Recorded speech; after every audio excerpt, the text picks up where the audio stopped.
Hello kids, today I am here to explain you how we can represent a rational number on number line. Representation of rational number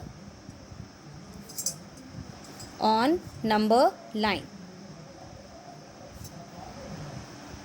So first I want to recall the definition of rational number which we have studied as the number which can be expressed in the form of p by q, where p and q are integers and q should not be equal to 0. So this we have studied about a rational number. So when we want to represent any rational number on number line, so the two things should be clear with us. That the first thing, we have to think about the rational number, it is proper or improper. Means in the way as we have discussed in junior class, like I want to represent 1 by 2 on number line. So first I will have to think whether 1 by 2 is proper or improper. So here I am knowing that it is a proper fraction. Why it is a proper fraction? That you are knowing that because numerator is smaller than denominator. And one more thing we have studied in junior class, that the value of a proper fraction, is always less than 1. Means now you can see, if you will convert 1 by 2 in decimal form, so what will be the answer? It will be 0.5. Okay?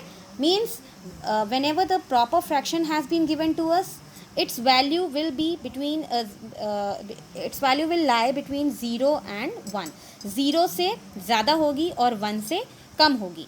ठीक है, मतलब ये जब हम इसको represent करने जाएंगे तो हम 0 से 1 के बीच में इसको कहीं भी रिप्रेजेंट कर सकते हैं. ठीक है, सो चलो इसको रिप्रेजेंट करके देखते हैं हम लोग नंबर लाइन पे. So I have drawn a line, straight line here. Then in between I am writing 0. Why in between I am writing 0? Because in class 6 we have studied how to represent integers on number line. So on right side positive integers are there, and on left side the negative integers are lying. So I have drawn the number line. Clear? Now it is 1 by 2. 1 by 2 means 0.5. So it's very easy. So just in between I am writing that this line will represent 1 by 2 or 0.5. So in this simple way I have written the representation of 1 by 2 here. But what will happen when we have to represent 1 by 3 on number line? Again, what type of fraction it is? It is proper fraction.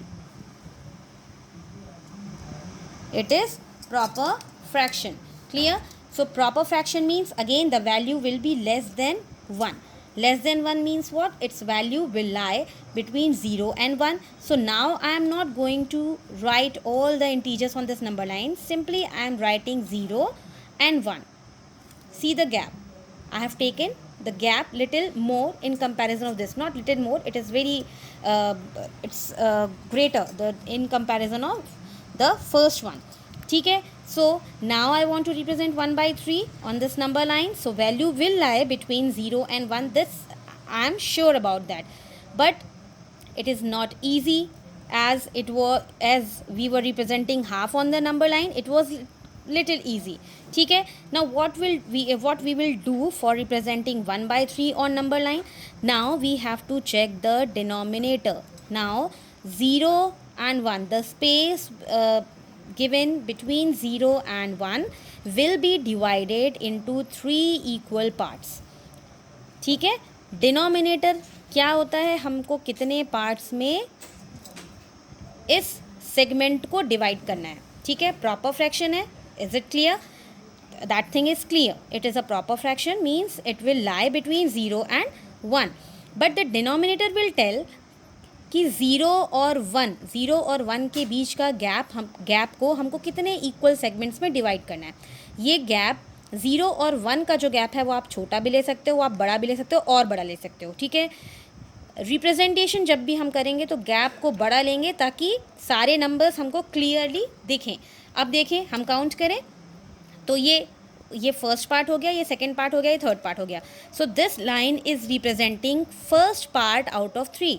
It is 1/3 part out of 3। जैसे हमने fractions में पढ़ा था, किसी circle को हमने 4 parts में divide किया तो ये क्या है, 1/4 पार्ट है। ये क्या है, 1/4। ये क्या है, 1/4। ये भी क्या है, 1/4। ठीक है, 4 पार्ट में से हर पार्ट क्या रिप्रेजेंट कर रहे हैं यहाँ पे, 1/4। तो ये पार्ट्स में भी 3 पार्ट्स हमने टोटल किए और हर छोटा पार्ट 3 पार्ट का एक पार्ट है, 3 पार्ट में से एक पार्ट है। ठीक है, so this is 1/3, this is 2/3 and this will be 3/3। और 3/3 को जब हम सिंप्लीफाई करेंगे तो क्या आ जाएगा, 1। ठीक है, तो in this way we have to represent. So where 1/3 is lying, so this is 1/3। ठीक है, एक और एग्जाम्पल लेके करें, 2/5। Again 2/5 is a proper fraction. पहले हमको यही सोचना है, प्रॉपर है कि इम्प्रॉपर है। प्रॉपर फ्रैक्शन है और इट इज़ लेस देन 1, मतलब हमको नंबर लाइन में कहाँ से कहाँ तक लेना है, केवल 0 से 1 तक लेना है। मैंने गैप अभी अपने हिसाब से ले लिया है, आप अपने हिसाब से लेंगे। जब आप इसको सेगमेंट्स में डिवाइड करोगे तो वो सेगमेंट्स की जो लेंथ होगी वो भी इक्वल होनी चाहिए। अब देखो 0 से 1, अब हमें नहीं पता कि इनको कितने पार्ट्स में हमको डिवाइड करना है, वो कौन बताएगा, ये डिनोमिनेटर। तो जैसे ही आप ये लिखते हैं, पहले आप लिखो प्रॉपर इम्प्रॉपर, देन लिखो कि 1 से छोटा होगा कि बड़ा, और उसके बाद डिनोमिनेटर के आगे पार्ट्स लिख लो। ठीक है, इतना फॉर्मेलिटी केवल आपको स्टार्टिंग में ही करने की ज़रूरत होगी। उसके बाद आप इसमें मास्टर हो जाओगे कि देखते ही आप समझ जाओगे कि नहीं ये तो 0 और 1 के बीच में आएगा, या 0 और -1 के बीच में आएगा। ठीक है, so in how many parts we are suppose to divide this gap between 0 and 1, it will be divided into 5 parts. तो हम लोग इसको 5 पार्ट्स में डिवाइड करके देख लेते हैं। 1 2 3 4 और ये 5। मेरा गैप थोड़ा सा गड़बड़ हो गया, मैंने यहाँ इसको रब करके 1 को यहाँ लिख दिया। ठीक है, मतलब 0 और 1, 0 और 1, इसके बीच का जो गैप था हमने इसको 5 पार्ट्स में डिवाइड कर दिया, 1 2 3 4 और 5। ठीक है, थोड़ा सा छोटा अगर मैं रखती तो वो मेरे पुराने वाले में ही 0 और 1 के बीच में आ जाता।